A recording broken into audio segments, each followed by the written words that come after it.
Putting it simply, finish what you start. Probably the best example of easier said than done, but why does it have to be? And it's no secret that keeping the promises to yourself will only result in your direct benefit, meaning more confidence, more success, and more expertise in what you do. So I want to give you some insight to why this is so incredibly hard, because I believe awareness is the greatest key at winning at anything in life. Then once we figure that out, I want to give you 3 ways that we can begin to move forward, and not just in a spur of motivation, but actually moving forward consistently. Let's start with a study done back in 2007, The Nature of Procrastination. An interesting stat in the beginning of the article notes that 85 to 95% of college students consider themselves procrastinators. With 75% of those procrastinators, they actually consider it a huge problem for them. Now, based off this logic, I would imagine this number isn't that crazy different post-college. Even if you think about the amount of people that are in a job they don't enjoy, which at this point in time, it says worldwide it's about 20%, you can imagine this is still a huge problem for a lot of us. Considering that people are at a job they don't enjoy all day, having the energy sucked out of them, already without any of that, we have to have the awareness that even declaring that a project is done is incredibly uncomfortable. It's one thing when we look at our own work and all its imperfections and all the things we wish that we can make it better, but now putting it in a place where not only we're judging our work, but other people are judging it too, is not something that we necessarily sign up for. What we have to realize though is that this is the #1 way to ensure improvement and mastery in your craft. Instead of obnoxiously thinking you're going to be the best with only a few tries, changing your mindset to understand that every time you try, it's one step closer to mastery, one step closer to expertise on your journey. This has been incredibly important for me to just lower the stress of showing up.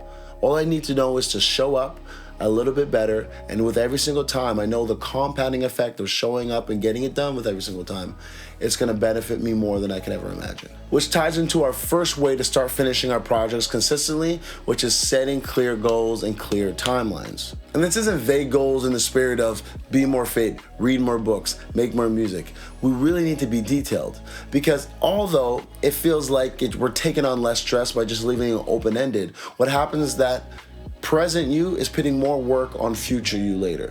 So what could be you sharing the journey and everyone working a little bit along the way, talking about your future self, if that's not weird. You're leaving future you to have to climb this incredible mountain because you keep putting off the work. And to be clear, nobody wants to suffer, but also if you don't do a little work today, future you will suffer. The goal is that all reiterations of yourself does a little bit of work, so nobody has to suffer throughout the process, which makes it easier for everyone. In this way, making concise goals like go to the gym 5 days a week, following a specific program that you know that has worked for tons of people before would be a really good way to go. At the same time, we want to take measurements, we want to take photos, get on the scale. And we don't want to do that to be militant about the results, but rather we want to be militant about showing up and making sure we're progressing through the process. With creative works, I know sometimes it can be a bit more difficult, but that's where it's having someone you could trust to show your work to. Whether you have already some customers or people who are listening to your things, ask them how they feel about it, compared to your last. And then for yourself, keeping your things all in a folder that every time to time, every once in a while, you go back and you check all the things you've done. Because as your ear matures, as your taste matures and with whatever you're doing, you're going to get a sense of those things you weren't doing right before. So it's always a good way to go back and check, not only because we want to ensure that we're moving up, but it's also giving you the confidence that the work you're putting in makes sense and it's worth doing. I've done this with music for a while now, and it's done 2 things for me. One, it showed me how far I came, and at the same time, it showed me what I'm actually capable of. When I've actually released music and people enjoy it, knowing that when I don't feel like it, maybe when I'm in a rut, maybe when I'm hitting a plateau and I'm looking to get to a next level of what I'm capable of, I know that I was at a point like this before and I figured it out and I did it. Finishing your work and getting it out allows you to be able to go back and know that it is possible.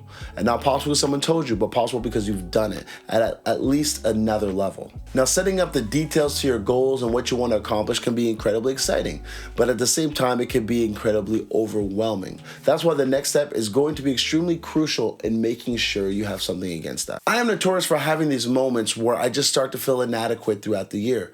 So what do? I write down 10 different things and I go hard at all these 10 different things for about 3 days.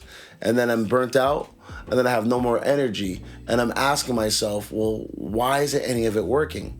I think we're all repeat offenders of the same idea of trying to do too much at the same time. Like we'll have relationship, career, creative, or physical goals that we all want to complete, but we have to realize we aren't that person we need to become yet. And there's no way that you can become all that doing so many things at the same time, because to get one thing off the ground, it requires an intense amount of focus and energy that we can't just simply quadruple throughout the day to meet the demands of everything it requires to do 4 things at a high level all at the same time. Our brain is incredibly efficient at making things easier. It's the reason we procrastinate, but also the reason we have a solution for it. What you want to do is start something to the point where it feels effortless to show up. Now, it's still going to be challenging at getting better and going through your steps on mastering your journey, but nonetheless, showing up is easy. Once you get to that place, then you can slowly start to pick something else that you want to work on. Rinse and repeat. It's as simple as that. Now, if there's one thing that I want to leave you in this video, the most important thing, the one thing I'd want you to do above all else, it's this next point. The number one way to finish what you start is to finish what you start. It has to be the most important thing that you look to do. What happens is that we're in the information age, an information age which it is so easy to look something up and actually learn anything you want to learn. But what it does for us is that because we're learning all these things and we have all these theories, feeling like you have theories starts to feel like you're actually doing something. But theories are theories because they haven't been tested.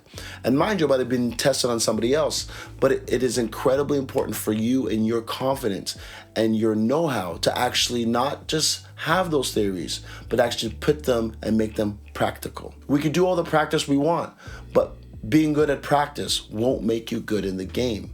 We all have an aunt or an uncle or someone in our lives that tells us what we should do here, what we should do there. They become the experts of all kinds of fields. But if they haven't done it, they're not an expert. They're a theorist.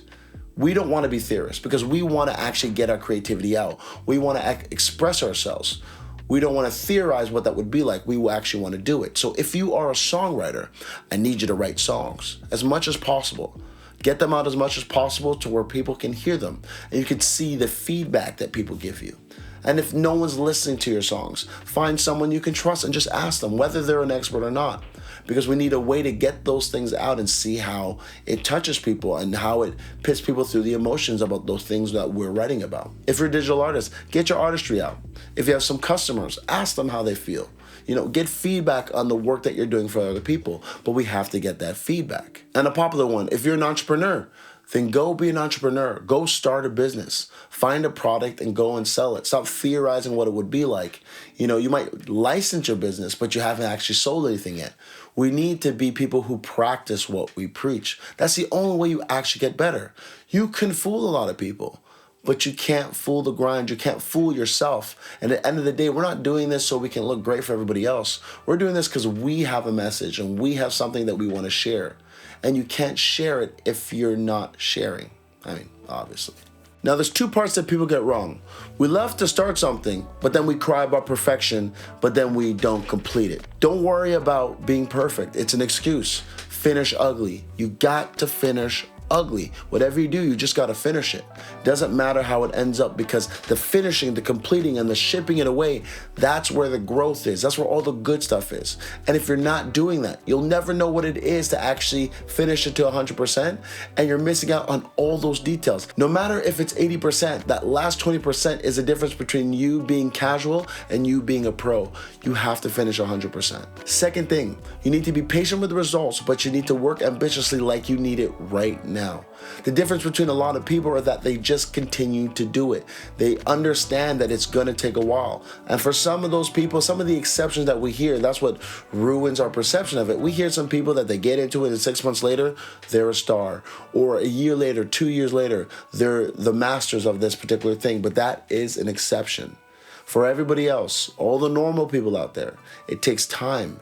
It takes diligence. It takes going at the details, finishing your projects and doing it right, and not worrying about the speed, but rather just worrying about doing it at all. We don't quit, we finish what we start. I want you to comment, don't quit, down below. Let me know that you made it to the end. And if you made it to the end, I want to thank you. Thank you for being here. Thank you for taking the time. I am a fellow traveler, people. I want you to be your best self. These are things that I've dealt with, I am dealing with, and I understand if someone told me some of these things along the journey, it'd be just a little bit easier. That's what I hope for you. Go get it, go create, be great. Peace.